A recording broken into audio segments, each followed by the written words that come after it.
సర్వశక్తివంతుడైన దేవా, మీకే వందనాలు ప్రభు. ఈ దీనురాలు ప్రార్థిస్తుండగా, పాట పాడుతుండగా, వాక్యాన్ని వివరిస్తుండగా మీరే మహింపరచుకునమని, వింటున్న ప్రతి ఆత్మను మీలో ఎదుగునట్లు చేసి మీరే మహింపరచుకునమని కోరుకుంటూ ప్రభు అయిన క్రీస్తు నామంలో అడిగి వేడుకుని పొంది ఉన్నాము పరమ తండ్రి, ఆమేన్. మనుషుల హృదయాలలో దేవుడు పరిపాలించడమే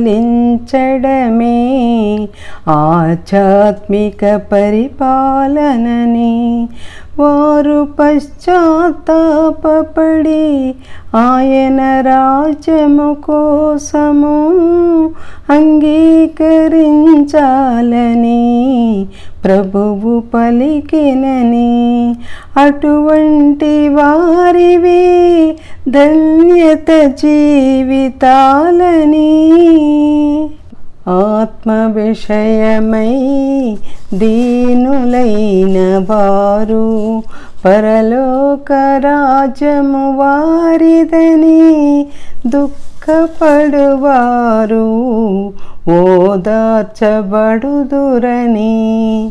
సాత్వికులుగా ఉన్నవారే భూలోకమును స్వతంత్రించుకొందురని,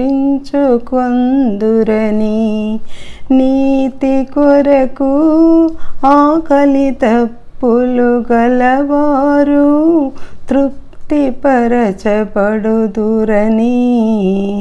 కనికరము గలవారు కనికరము పొందుదురని, హృదయ శుద్ధి గలవారు దేవుని చూచెదరని, సమాధానపరచువారు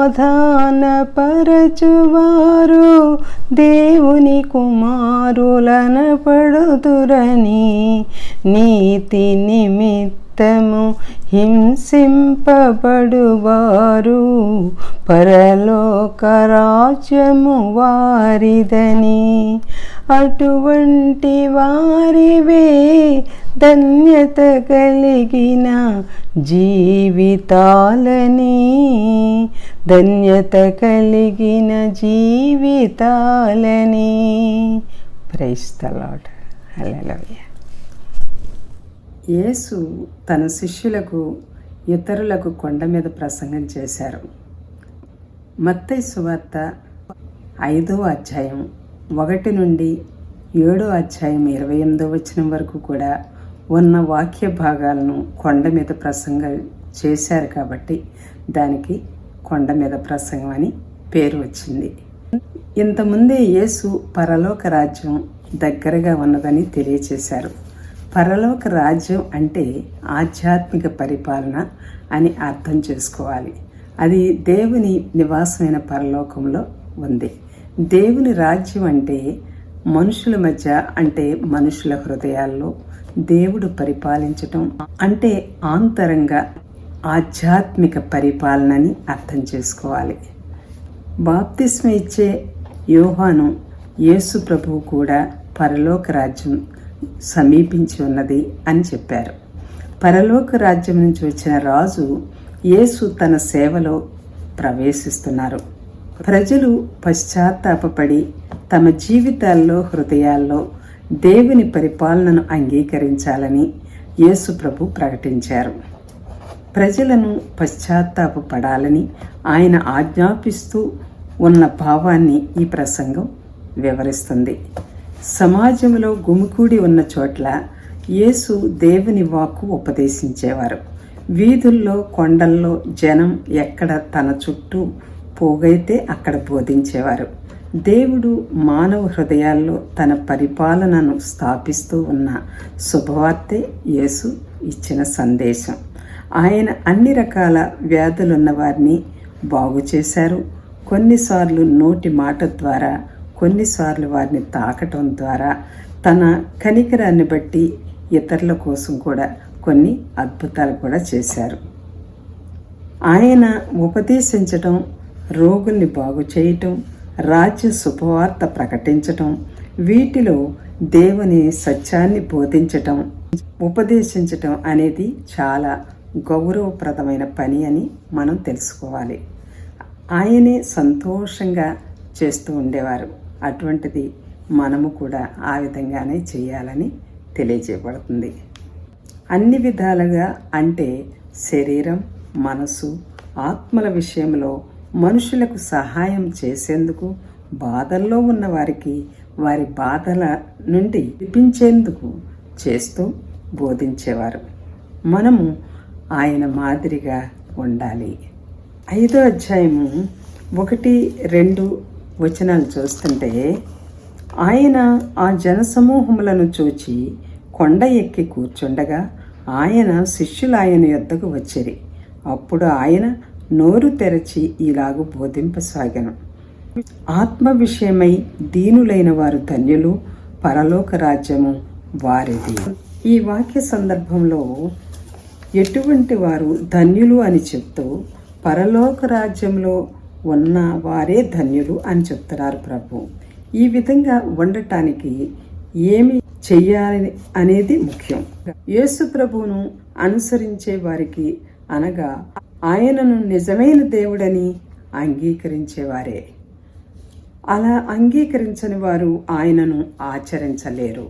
పశ్చాత్తాపడి యేసు ప్రభుపై నమ్మకం ఉంచటం ద్వారా దేవుని రాజ్యంలో ఉన్నవారికే ఈ ప్రసంగం. అక్కడక్కడ ఉన్న వచనాలను బట్టి వాటి ప్రకారం జీవిస్తున్నట్టు కొందరు కనిపిస్తూ ఉంటారు. అది సరి అయినది కాదు. వాటి ప్రకారం నడుచుకోవాలంటే మనలో మార్పు అవసరం. నూతన ఆధ్యాత్మికతను, దేవుని పరిశుద్ధాత్మను మనము పొందుకోవాలి. పశ్చాత్తాపడి యేసు ప్రభువును నమ్మకం మూలంగా స్వీకరించిన వారికి ఆయన ఆత్మను ఇస్తారు. ఆత్మను ఇస్తారు అనే విషయం రెఫరెన్స్లు చూడాలంటే మత్తయి 3వ అధ్యాయము 11వ వచనం, యోహాను 7వ అధ్యాయము 37-39 వచనాలు, యోహాను 14వ అధ్యాయం 16-17 వచనాలు చూడాలి. ఆత్మలో జీవించటం మూలంగా మాత్రమే ఈ ఆధ్యాత్మిక నియమాలను మనము పాటించగలుగుతాము. మనము ఎంతవరకు దేవుని ఆత్మ స్వాధీనంలో ఉంటామో, క్రీస్తు ఉపదేశించిన రీతిలో అంతవరకు నడుచుకోగలుగుతాము. దేవుని ఆత్మ లేకుండా ఆధ్యాత్మికంగా ఉండగలగటం సాధ్యమే కాదు అని మనం గ్రహించాలి. ఈ ప్రసంగాన్ని బట్టి నడుచుకోవటం, ప్రయత్నం చేయటం వల్ల దేవుని పిల్లలం కాగలం. మనం దేవుని పిల్లలమైతే ఈ ఉపదేశం ప్రకారం జీవించేందుకు ఆయన పరిశుద్ధాత్మ సహాయంతో మాత్రమే ఆరంభించాలి. యేసులో నిజ విశ్వాసులుగా, నిజ శిష్యులుగా ఉండటం ఏమిటో ఆయన తెలియచేస్తున్నారు. 5వ అధ్యాయం 2వ వచనంలో యేసు శిష్యులు ఆయన వెంట వెళుతూ ఆయన నుంచి నేర్చుకునేందుకు సమస్తాన్ని విడిచిపెట్టిన వారికి, శిష్యులే కాకుండా ఇతరులు కూడా ఆయన ప్రసంగాన్ని వినటానికి వెళ్ళారు. మత్తయి 5వ అధ్యాయము 3వ వచనంలో ఆత్మ విషయమై దీనులైన వారు ధన్యులు, పరలోక రాజ్యము వారిది. ధన్యులు అంటే మనసులో ఆనందం ఉండటం అని కాదు.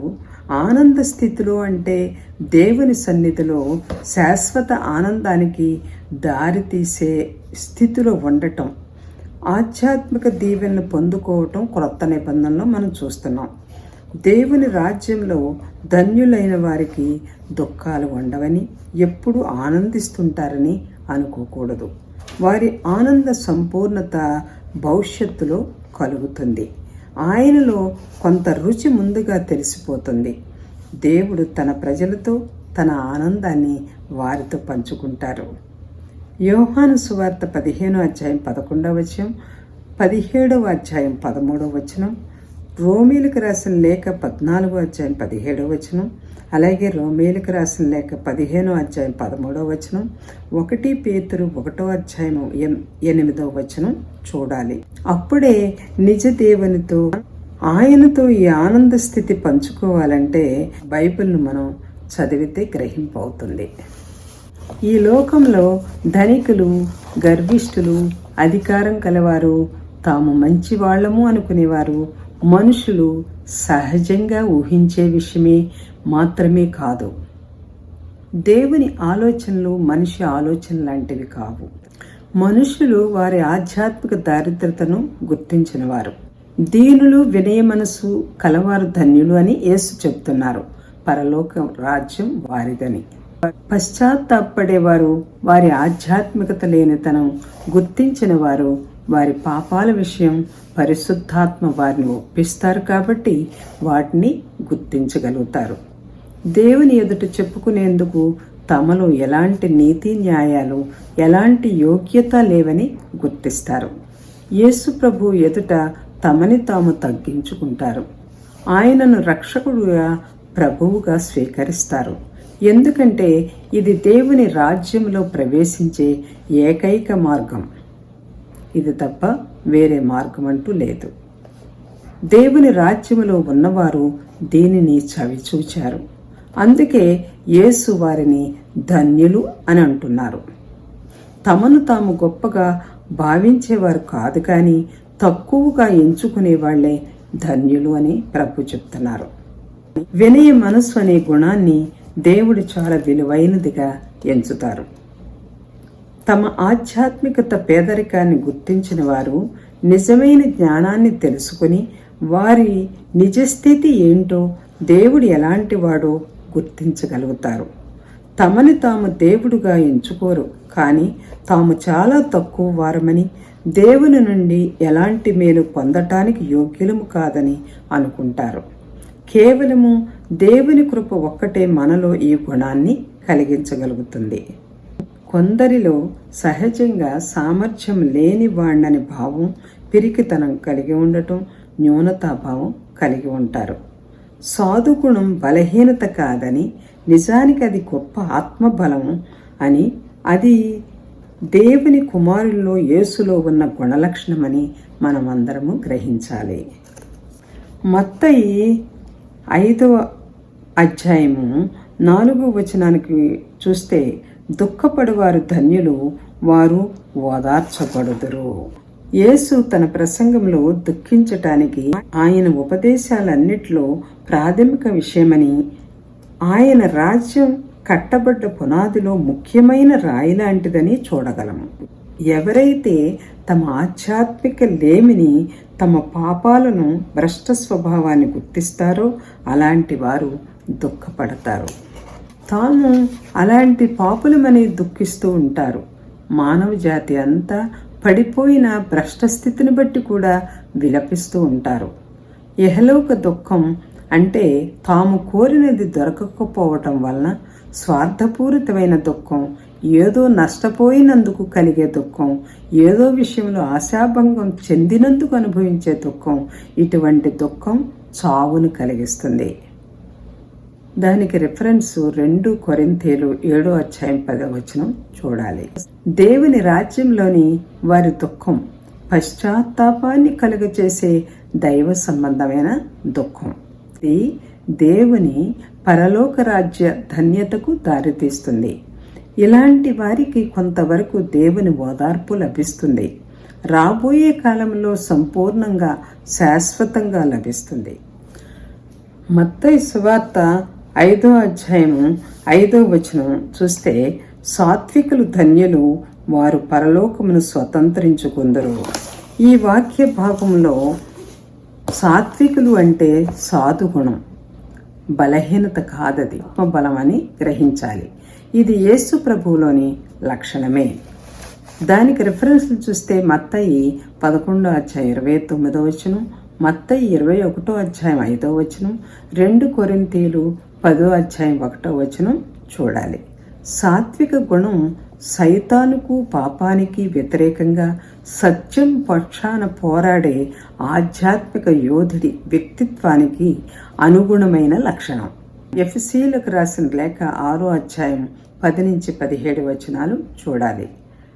దేవుడు తనను ఎలాంటి పరిస్థితుల్లోకి నడిపించాడో అటువంటి పరిస్థితులకు వినయంతో అంగీకరించటమే సాధుగుణం.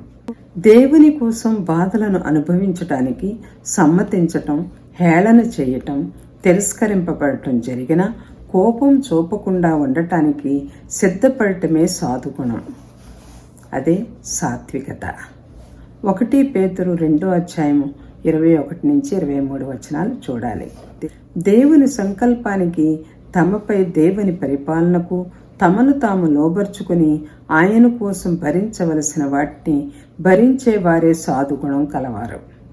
మత్తయి 26వ అధ్యాయం 39-42 వచనాలు, యోహాను 18వ అధ్యాయం 11వ వచనం రెఫరెన్సులు చూడాలి. అటువంటి వారు భూమిపై ఆధ్యాత్మికంగా ఆత్మబలం కలవారు. రాబోయే కాలంలో లోకమంతటినీ వారసత్వంగా పొందబోయేవారు. దేవుడు ఈ భూమిని సాధుగుణం కలవారికి ఇస్తారు. అంతేకాని అత్యాశాపరులకు, లోపితనంతో ఉన్నవారికి, అవకాశవాదులకు, తమకే అంతా లభించాలన్న వారికి, స్వార్థంతో ఉన్నవారికి, అధికారం, ఆస్తిపాస్తులు, పేరు ప్రతిష్టలు కావాలని చూచేవారికి ఏమీ దక్కదు. ఈ సాధుగుణం కలగాలంటే దేవుని ఆత్మ మాత్రమే మనలో కలగ చేయగలరు. మనం దేవునికి లోబడుతూ ఉంటే ఆయన అలా చేస్తారు. ఆయనకు లోబడే మనిషికి తన గురించి, ఇతరుల గురించి సరైన అభిప్రాయాన్ని, దేవుని పట్ల సరైన మనసును కలిగించటం మూలంగానే ఆయన ఇలాంటి గుణాన్ని మనలో పుట్టించి పెంపొందిస్తారు.